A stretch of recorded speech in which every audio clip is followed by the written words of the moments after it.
Warga Biren yang diduga menghilang tertimbun sampah di TPS ditemukan dengan kondisi tak bernyawa. Korban ditemukan pada Minggu sore sekitar pukul 15.30 waktu Indonesia Barat.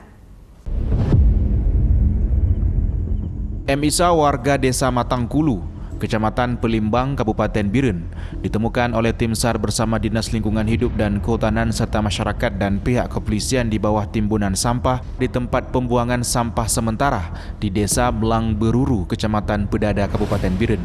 Korban ditemukan setelah petugas mengerahkan 1 unit alat berat untuk membongkar tumpukan sampah. Korban berhasil ditemukan sekitar pukul 15.30 waktu Indonesia Barat dalam kondisi meninggal dunia. Menurut informasi dari kawan-kawannya itu jam 12 tersebut itu bekerja ada 3 orang tinggal.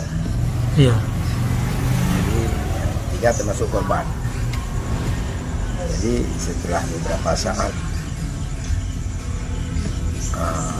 setelah korban turun ke bawah,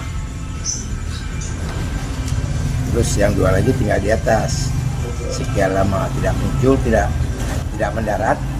Jadi ibu-ibu ini juga melihat di bawah. Ternyata tidak ada orang. Dalam pemahaman kawan-kawannya, korban ini sudah melangkah ke tempat lain. Usai ditemukan, korban dibawa ke Puskesmas Pelimbang dan selanjutnya dipulangkan ke rumah duka untuk dikebumikan. Korban diduga tertimbun sampah saat memulung di tempat penampungan sampah sementara, tepatnya di Desa Belang Beruru, Kecamatan Pedada, Kabupaten Biren.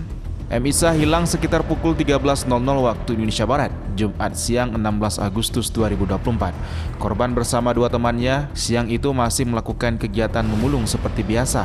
Namun naas ketika korban turun ke bawah lokasi TPS, korban menghilang dan diduga tertimbun sampah. Korban dikabarkan sudah melakukan aktivitas memulung di TPS itu sejak 4 bulan terakhir.